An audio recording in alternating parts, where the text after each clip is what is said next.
सबैभन्दा पहिला म साथीहरूलाई धेरै धेरै धन्यवाद भन्न चाहन्छु र म आभार पनि व्यक्त गर्दछु। अहिले यहाँ अछामको बेला साथीहरूसँग भेटघाट भयो, छोटो जानकारी छोटो सूचनामा पनि साथीहरूले आउनुभयो, यहाँ भेटघाट भयो, साथीहरूका थोरै कुरा पनि सुने, आफ्नो पनि कुरा भन्न पाएँ। यसका लागि म सभापतिजी र सभापतिजी मार्फत सम्पूर्ण साथीहरूलाई म हार्दिक धन्यवाद दिन चाहन्छु। आज म खास आएको यो हामी यो नेपाल नै बडो जोखिमपूर्ण भूगोलमा छ। पटक पटक निरन्तर भूकम्प आइरहेको छ, बाढी पहिरोको जोखिम छ, आगलागीको समस्या छ, चट्याङको जोखिम छ, अनि हामी एकदमै जोखिमपूर्ण भूगोलमा छौँ र त्यसमा पनि सबैभन्दा ज्यादा भूकम्पले बेला बेलामा पीडा दिएको अवस्था छ। त्यसो भए हुनाले यो सुदूरपश्चिम झन् ज्यादा जोखिममा छ, कर्णाली सुदूरपश्चिमको एरिया झन् ज्यादा जोखिममा छ। र आजभन्दा 2 वर्ष पहिला डोटीकुममा केन्द्रबिन्दु बनाएर भूकम्प भयो, पश्चिम चौकीमा केन्द्रबिन्दु भयो, त्यसले डोटीमा नोक्सानी भएको छ, डडेलधुरामा भएको छ, अछाममा भएको छ, बाजुरामा भएको छ, बझाङमा भएको छ नोक्सानी। त्यसपछि लगत्तै बझाङमा पनि अर्को भुइँचालो गयो 1.5 वर्ष पहिला। बझाङको भुइँचालो पनि नोक्सानी गर्यो, 1.5 वर्ष 2 वर्ष भइसक्यो। अनि अब तत्काल राहत उद्धारको कुराहरू त के कति भयो होला। अनि त्यसपछि चाहिँ त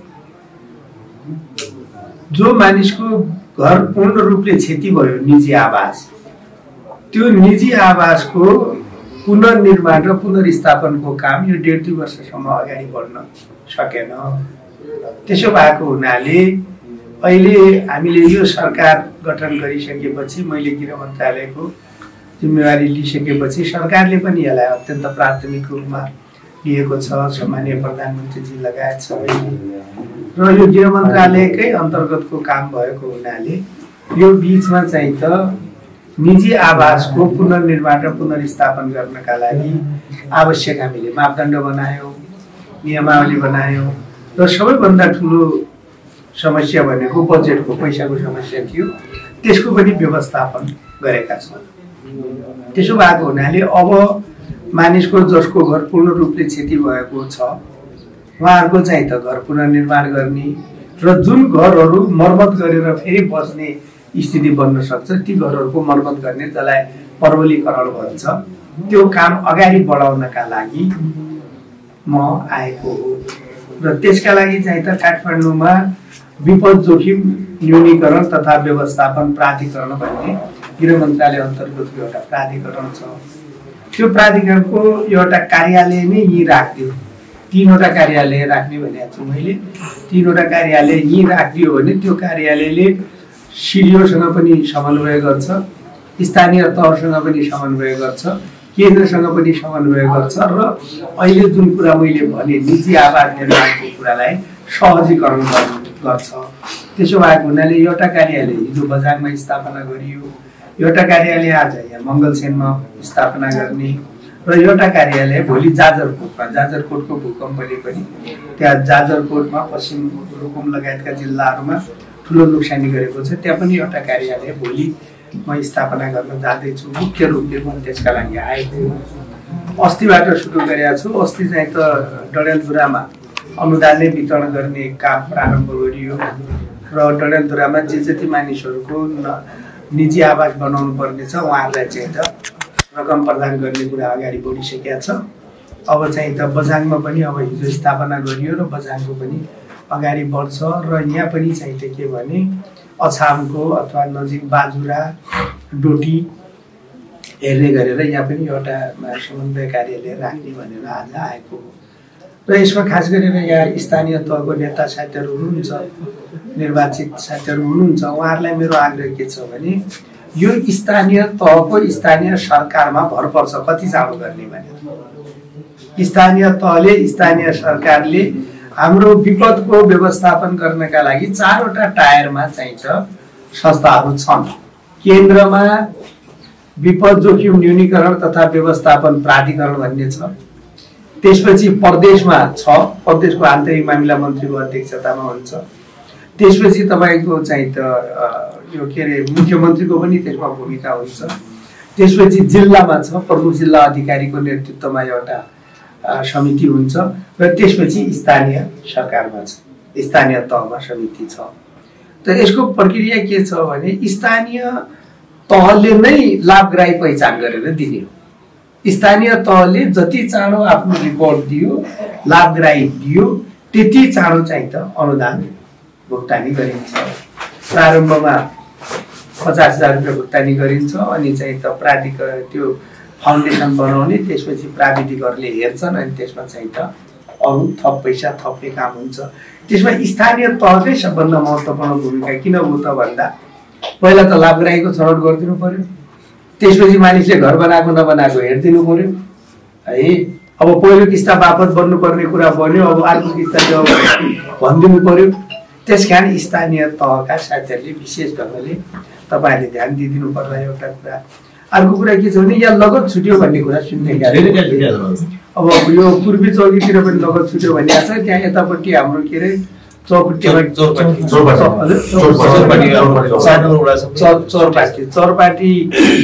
गाउँपालिकाको पनि चाहिँ त लगत छुट्यो भनेर मलाई लिस्ट नै दिनुभएको छ।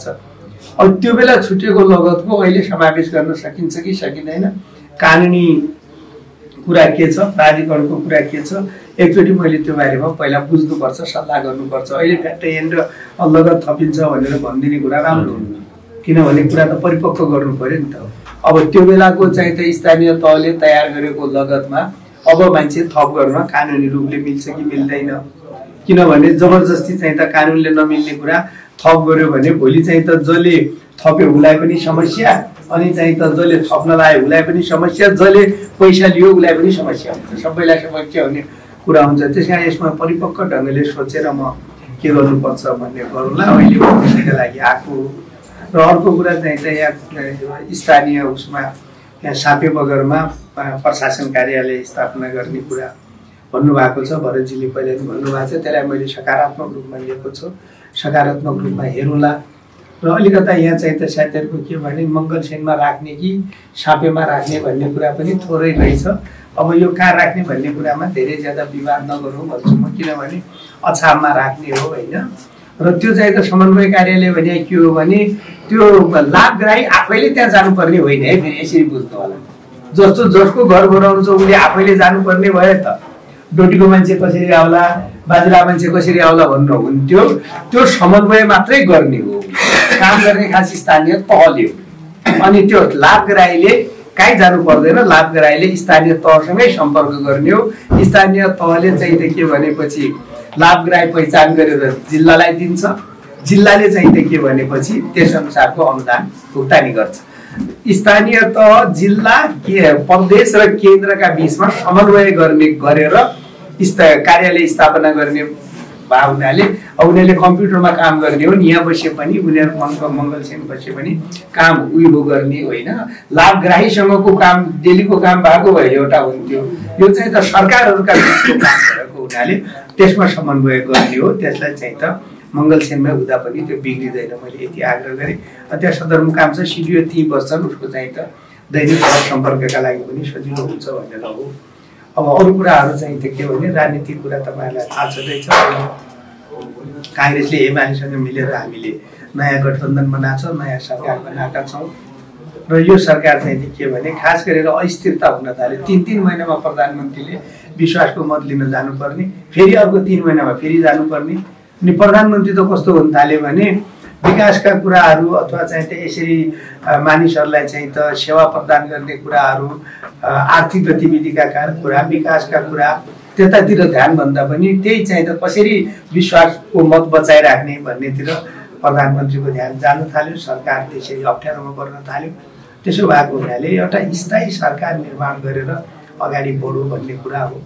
र जिल्लामा पनि साथीहरूले तपाईँ सबै नेताहरू हुनुहुन्छ, जिल्लामा काम गर्दा पनि त्यही ढङ्गले चाहिँ त एमालेको चाहिँ त साथीहरूसँग पनि सरसल्लाह गरेर के छ भने हामी प्रतिस्पर्धा पनि एमाले र हाम्रो मिलेर पनि उहाँहरूसँगै सरकार चलाउनु पर्ने भयो। त्यो कुरालाई चाहिँ त ध्यान दिएर तपाईँहरू काम गर्नु होला। अब मान्य शेरबहादुरजीसँग मैले थोरै ढिलो त भयो, मैले सचिवालयलाई सबैलाई खबर गर्नुहोस् भनेको मैले आफैले व्यक्तिगत रूपले सबैलाई फोन गर्न पाएन। माथि शेर्पाजीलाई गरे होइन कहिले अस्ति नि भयो उहाँसँग कुरा भयो उहाँले भन्नुहुन्थ्यो मसँगै एमालेको जिल्ला अध्यक्ष माओवादी सबैलाई यहाँको प्रदेशको सबैलाई अनि मैले चाहिँ त मेरो पनि कुरा भएको थियो शेर्पाजीसँग अनि चाहिँ त के कारणले आउनु पाउँदिनँ के भन्नुभएको थियो। उहाँ सज्जन मान्छे हुनुहुन्छ, राम्रो मानिस हुनुहुन्छ। अब यस्तै हो बहुदलीय व्यवस्थामा कहिले कसैसँग समीकरण बन्छ कहिले कसैसँग बन्छ, तर जोसँग समीकरण बनेको छैन अब उसँग चाहिँ त के भने तिरस्कार गर्ने अथवा चाहिँ त विरोध गर्ने अनि सम्मान नगर्ने सरसल्लाह नगर्ने भन्ने प्रश्नै हुँदैन नि। बहुदलीय फेरि त्यो पनि विकासका कामका लागि यस्तो चाहिँ त जनतालाई सेवा दिने कामका लागि त के पक्ष के प्रतिपक्ष सबै मिलेर गर्नुपर्छ भन्ने नै कुरा हो। त्यसो भए हुनाले शेरबहादुरजीसँग नि सरसल्लाह गरौँला, कुराकानी गरौँला। अब अहिले साथीहरूसँग भेटघाट भयो। अब म मङ्गलसेन जान्छु र आज नै म फेरि चाहिँ त उहाँ सुर्खेत पुग्नु छ, किनभने भोलि बिहान नै सुर्खेतबाट जाजरकोट गएर जाजरकोट कार्यालयको उद्घाटन गरेर सकेसम्म साँझ नेपालको देशमा पुग्ने कोसिस गर्नु छ, किनभने पर्सि चाहिँ त हाम्रो सुदूरपश्चिमको सम्मेलन छ, त्यसमा पनि पुग्नुपर्छ। त्यसो भए अहिले साथीहरूलाई म धन्यवाद पनि दिन्छु, तपाईँहरूलाई आभार पनि व्यक्त गर्छु। धन्यवाद।